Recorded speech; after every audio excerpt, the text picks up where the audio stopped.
Hello guys! Hello Scorpio! Welcome dito sa aking channel Scorpio. Alamin natin kung anong messages, vibration, gabay, energy para sa lahat.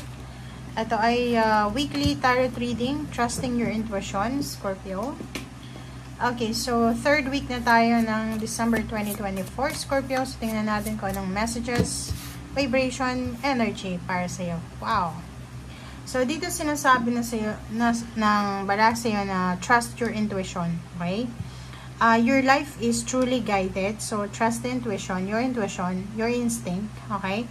You are worth it, 25. So, sinasabi dito na huwag kang mag-aalala, okay? Kasi pwedeng marami kang mga inaalala, maraming pumapasok na negativity sa utak mo. So, this week, sinasabi na tiwala ka sa sarili, magtiwala ka sa Panginoon, tiwala ka lang, okay? So, you are truly guided, you are being watched or supported, you are loved, so, huwag kang matatakot, huwag kang mag-aalala. Okay.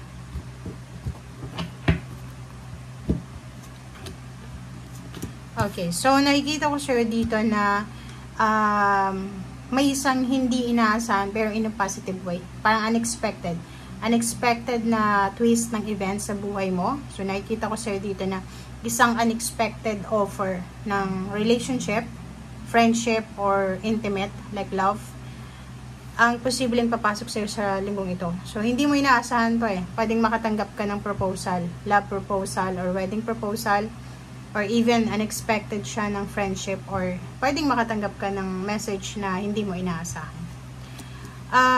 Isa din sa posibleng unexpected na matanggap mo, Scorpio, is money. So, mayroon kang minamanifest siguro dati na lump sum of money na posibleng mamanifest mo siya this week. Kaso lang, mag-iingat ka kasi meron ditong isang tao or pwedeng group of people siya na posibleng sisirain niya yung discarding mo. So, mag-iingat ka dito sa taong ito. It's either sa siyang Gemini or kung ano pa man. So, nakikita ko sir dito na posibleng marami kang papeles na kailangan na sikasuhin. Pwedeng dumating na yung work order, yung visa, yung contract. So, kailangan mo nang pirmahan. Nakikita ko yung good karma na to. So, this week, good karma ay papasok sa buhay mo. So, kung ano man tong good karma na to, congratulations kasi deserve mo to. You are worth it. Diba? Okay, so same with first card, trusting your intuition. Makinig ka sa sinasabi ng iyong intuition. Huwag tayong magpadalos-dalos. Okay, kung may hinihintay ka, maghintay ka hanggang siguro 3 days after this reading, or pwedeng 3 weeks or 3 months. Okay, so nakikita ko sir dito na busy ka din sa linggong ito para sa pagsasaliksik, pagre-research, pagtatanong-tanong. Busy ka sa paghahanap ng sagot sa mga katanungan mo. Okay? Nakikita ko na nakafocus ka sa future. So, pwedeng yon nagtatanong ka kung paano ano yung mga requirements papuntang ibang bansa, or ano yung tamang impormasyon para sa ganito-ganyan. So, yun ang nakikita nating focus mo this week. Okay, nakikita ko rin na may rason para mag-celebrate ka this week. So, sobrang ganda ng linggong ito. So, kung may gusto kang i-celebrate, i-celebrate mo na. Kung may gusto kang gawin, gawin mo na. Kasi, oras na ito eh, para mag-celebrate ka, diba? So, yun. Meron ka din na kailangan i-give up.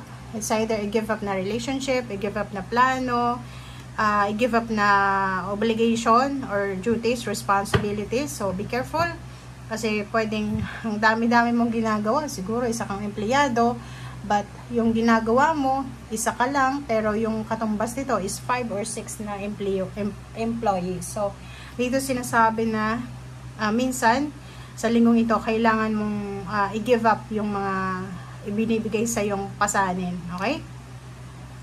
Nakikita ko sa loob ng trabaho, ikaw yung inaasahan. Ikaw yung parang strength ng business na yan or ng company na yan. Okay?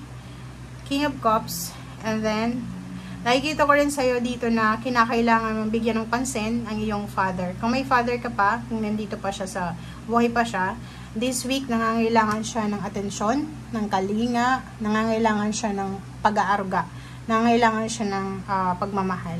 Okay?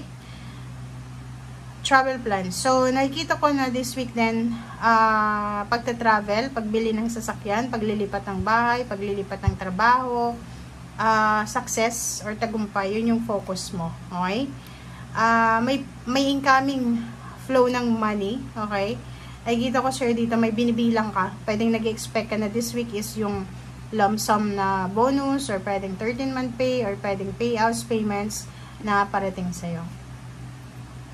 Okay, the tower. So, the tower is, yun nga, mayroon kang kailangan tapusin na posibleng kinakailangan na lang tapusin bago pa dumating yung taon.